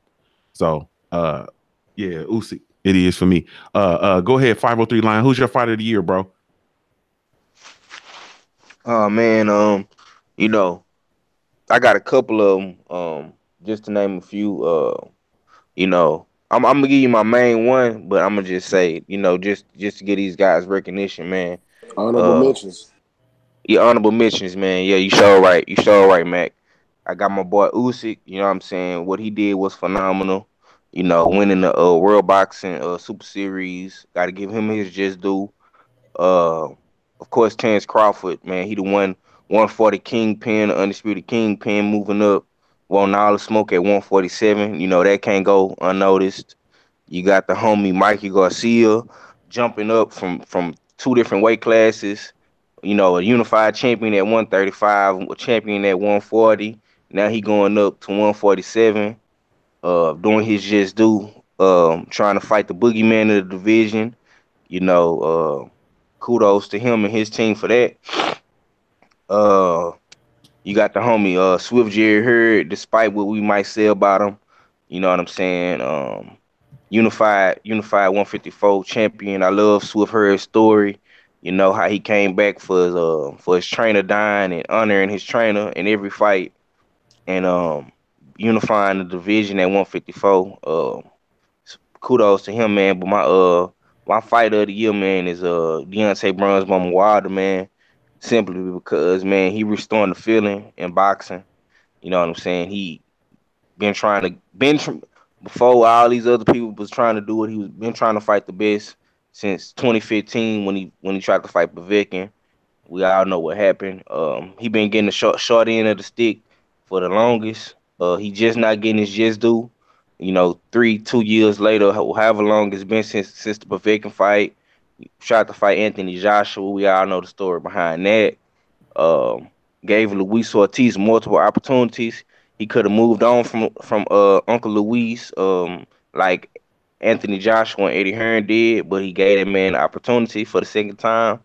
You know what I'm saying? So it's Deontay Wilder, man, because you know it's feeling like how the '90s were, but we don't have as many fighters as we did in the '90s. It's only like 4 or 5 guys that's in the heavyweight division, man. But I think Deontay Wilder could fight them dudes, man, throughout the rest of his career, man. And I think he'll go down as a Hall of Fame, man, as a Hall of Famer. You know what I'm saying? And what he did this year was phenomenal, man. So I can't wait to see what Wilder got for us in 2019, man, and the rest of those guys that I mentioned.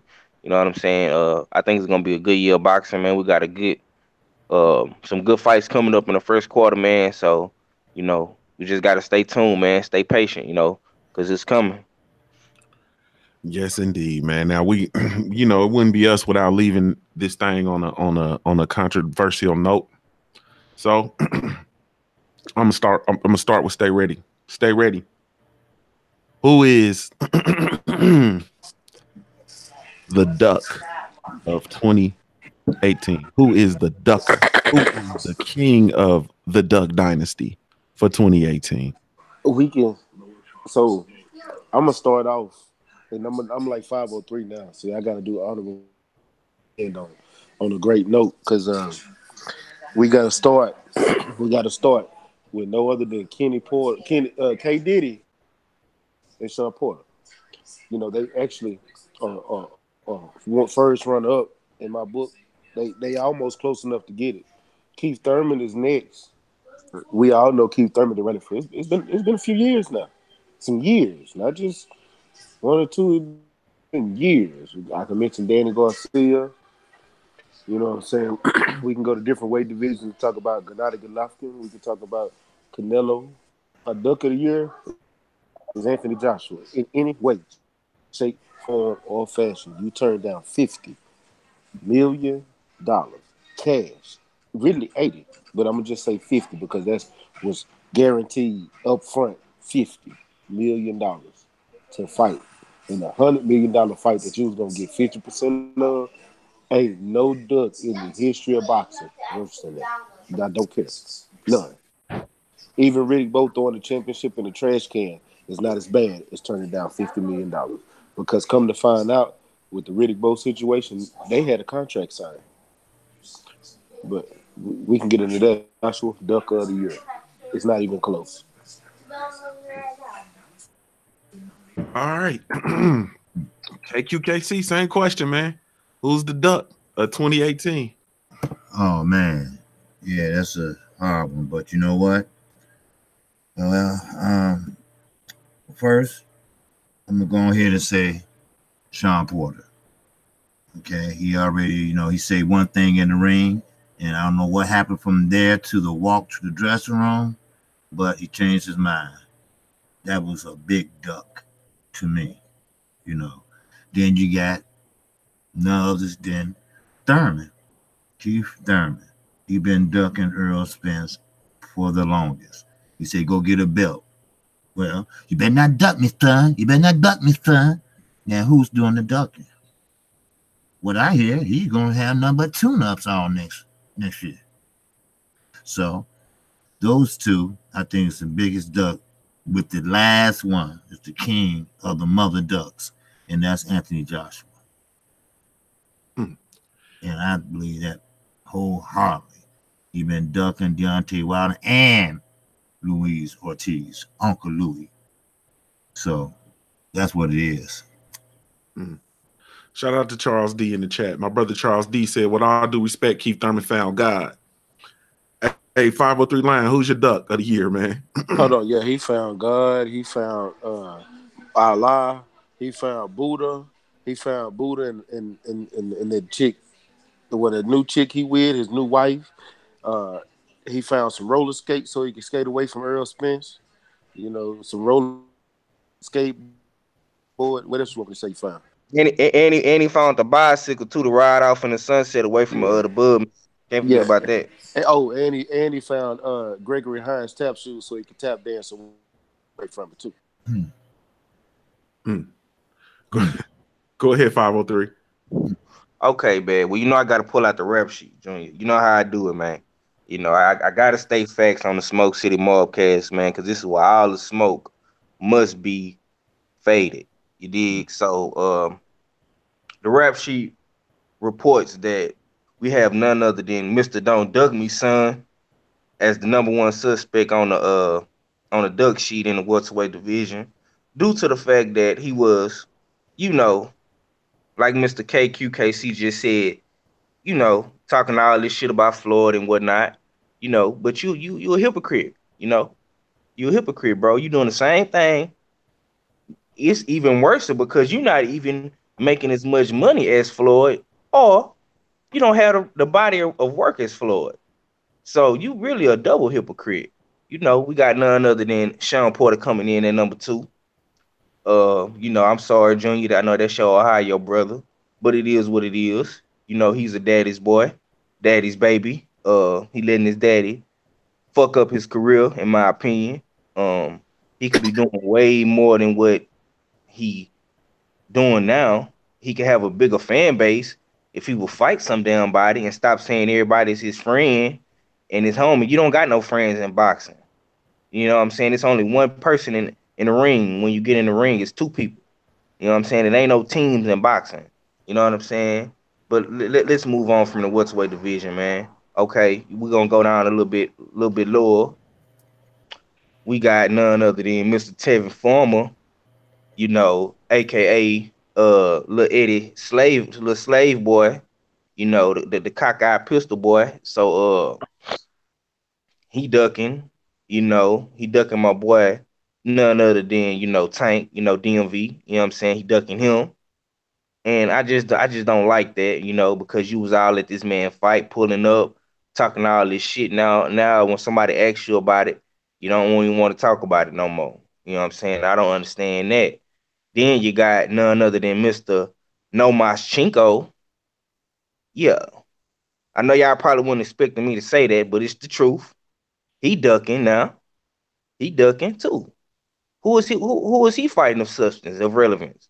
They got him on the websites, and he gonna win this and he gonna win fight of the year until the Alice eye and all, his one-eyed ass saying all this and saying all that, but he ain't doing shit. He ain't fighting a Robert Easter or a Tank Davis or a Devin Haney or the other champion. He ain't doing nothing. You know what I'm saying? He looking bad against these Mexicans out here. So I can just imagine how you gonna look when you get in there with a brother that can punch. You know what I'm saying? And let's move on up. We got Canelo and Triple G saga. That continues on and on and on. They ducking all these prime black fighters at 160, whether you like it or not. We still haven't got a Canelo in there with a prime black fighter. You know what I'm saying? It is what it is. You know what I'm saying? Let's move on up. And the number one duck of them all is Mr. Anthony Joshua. You know what I'm saying? You're gonna go down as the number one king of the Duck Dynasty forever. Ain't nobody gonna forget about that shit, bro. We gonna talk about Anthony Joshua ducking that $50 million for the rest of our life. So you might as well get used to it. You know what I'm saying? 20, 30 years from now, when it's the next heavyweight kings and we 50 years old and we all chilling watching the fight, we gonna see Anthony Joshua and Deontay Wilder come on the stage like Riddick Bowe and Lennox Lewis and all these guys did for the Wilder Fury fight. And Wilder gonna say to him, "Hey man, you remember when I offered you that $50 million and you didn't take it? You upset?" And he gonna be like, "Yeah, man, I should have took the money, man. Oh, Eddie. Yeah, we gonna be talking about that, bro.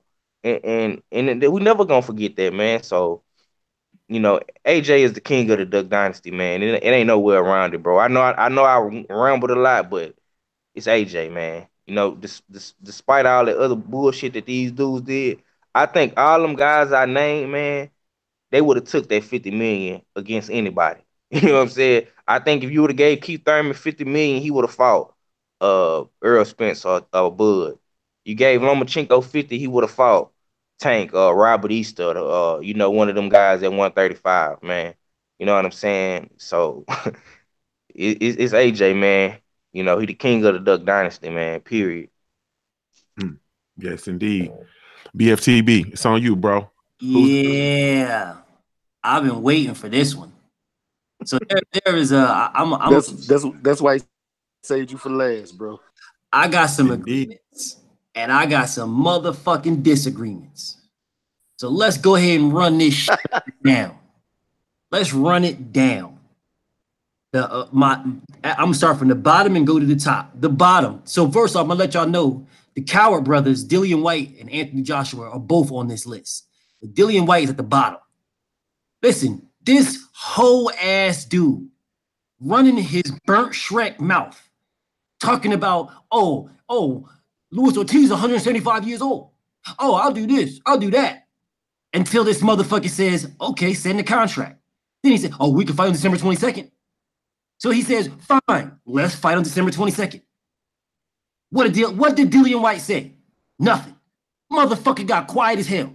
You would have thought somebody sewed his mouth shut. He didn't have nothing to say. Eddie Hearn talking about, oh, well, we might just cancel the December 22nd fight date, because we're not getting the fight on there that we want, so we might just cancel that date. And then the second Ortiz signs to fight on December 1st, all of a sudden, oh, fight's on.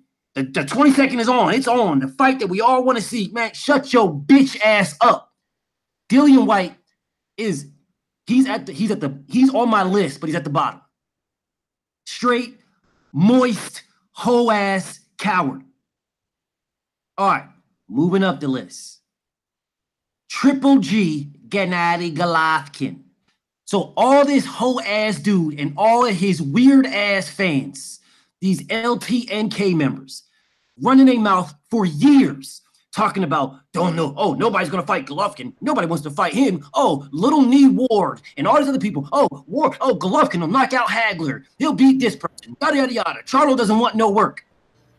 And then the second the WBC mandates Golovkin versus Charlo for the mandatory to Canelo, what does Golovkin do? Not a motherfucking thing. That motherfucker, when they mandated it, he stopped speaking. He don't even speak no more. You haven't heard a word from this motherfucker. You would think someone took his whole throat out his system. He can't even speak no more. That motherfucker speaks sign language. He don't even know how to talk no more. A whole pack of hoe. A full 100% hoe. Golovkin's an absolute coward, ducking all kinds of action. Was willing to fight the great Dominic Wade, the most powerful Willie Monroe, but wants no smoke with nobody. And still, to this day, wants no smoke. Moving up the list. Sean Porter. Now, I think Sean Porter's resume is nice. He's clearly got the best resume in the welterweight division. Doesn't mean he beat them all, but he fought them all. But how come everybody, I am the biggest Spence fan as everybody else, but ain't nobody trying to fight Terrence Crawford? I don't give a fuck what anybody says, okay? If you tell me it's strap season,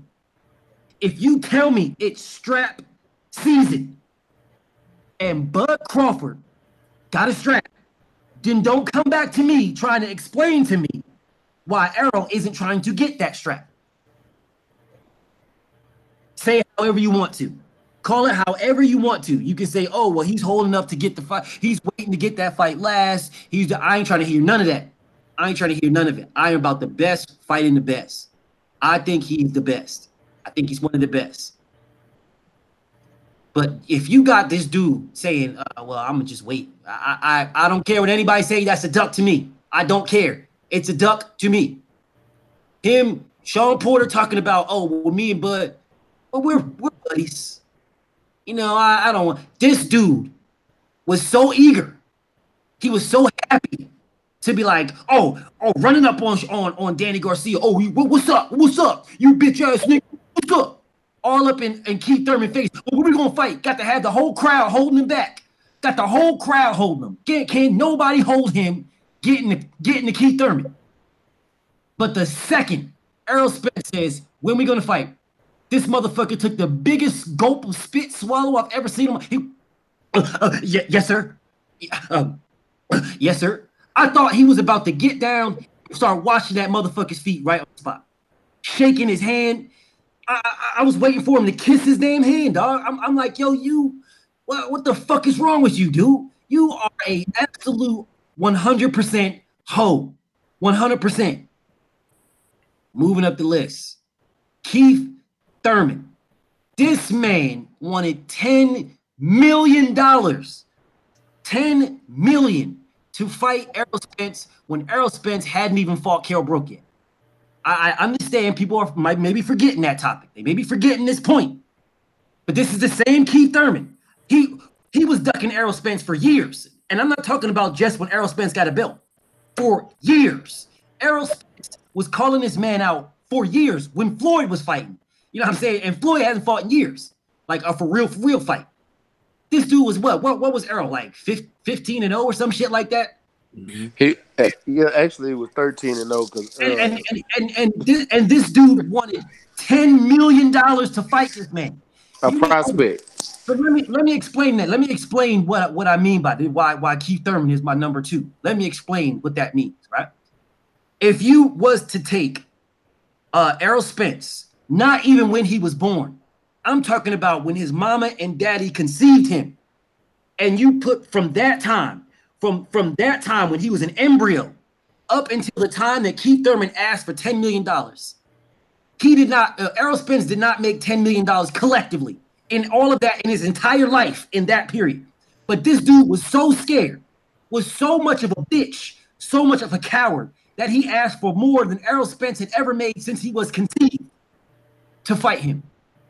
He wanted $10 million to fight a prospect. $10 million. Yeah, and still has been ducking him. Faked an injury, couldn't even get his injuries right. His elbow was messed up. They asked him when he's fighting Spence. He's like, oh God, my shoulder hasn't been healed right. Yeah, but you was willing to fucking fight Danny Garcia on that. You was willing to fight Manny Pacquiao, no problem. But the second they mention Errol Spence, all of a sudden your shoulder, your neck, your back, your heels, your calves, your hair is broken. Yo, everything about you fucked up. Dude, you willing to welcome Danny Garcia into the welterweight division, right? You willing to welcome him, no problem. You Billy Badass. You better not duck me, son. You better not duck me. I want that. I see Danny Garcia. He's moving up. He's moving up in division. I'm willing to welcome him to the 147 division and show him how the welterweights do. Well, guess what, you bitch ass nigga? Damn. What? Terrence Bud was calling your punk ass out when he was 140. Danny Garcia never called you out at 140. Never. Terrence Crawford called you out at 140. Moved up, got a belt, disrespected you, still calling you out. Your whole ass is like, oh, well, you know, he hasn't impressed me. You more... man, I can't even go on. And now to add to that, number one, the coward of power, A side of the coward of power. The A side of the cowards of power. Anthony Ho-ass Joshua. The dude that has made a living off of his dumbass fan bitches talking about, oh, well, Deontay Wilder, he doesn't make as much money. His highest grossing purse was this. That's all you hear on the internet. When they start talking about Deontay Wilder, talking about how much he don't make. He don't make this. He don't make that. You was about to get your biggest, highest purse. You was about to do all this. You was about to make all this money. But you asked that man.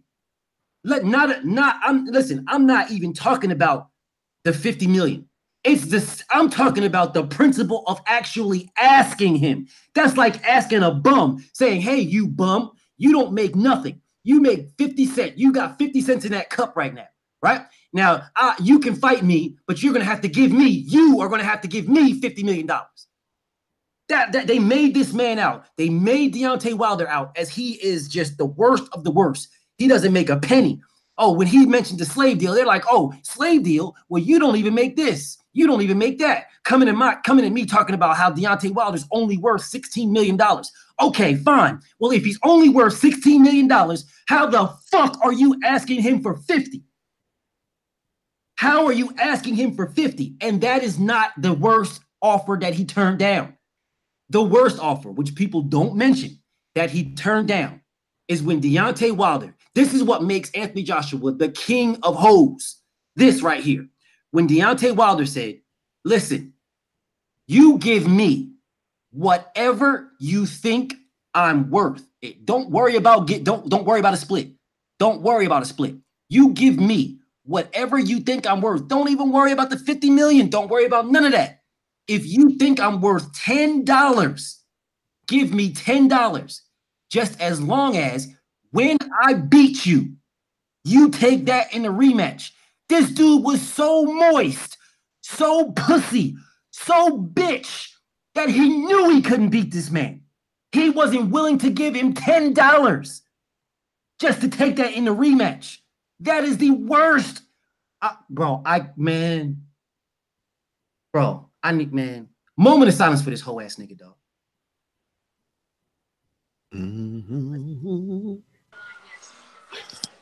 It's myself. Hey, man. I shall not wrong. Can we lay the rest, Brother Johnson, here today? As we all pick him to be the Ducker of the Year. We end on that note, brothers and sisters. We have Pastor Offering in the building. He wants to say a few words.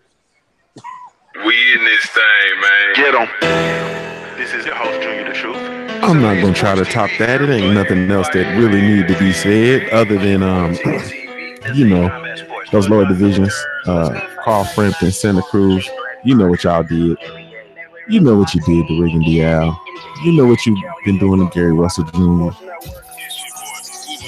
The homie Leo Santa Cruz, he gave his only begotten son, named him Al Heyman, so Al Heyman wouldn't make him fight Gary Russell Jr. We're not going to try to top that, though. Thank y'all so much for tuning in, man. Really, truly appreciate it, man. This has been the Smoke City Mobcast, man. Be sure to visit the website over at www.ldbcsports.com. Create a profile while you're there. It's absolutely 100% free. Also, be sure to download the LDBC mobile app. Never mind who you thought this was. This is the LDBC.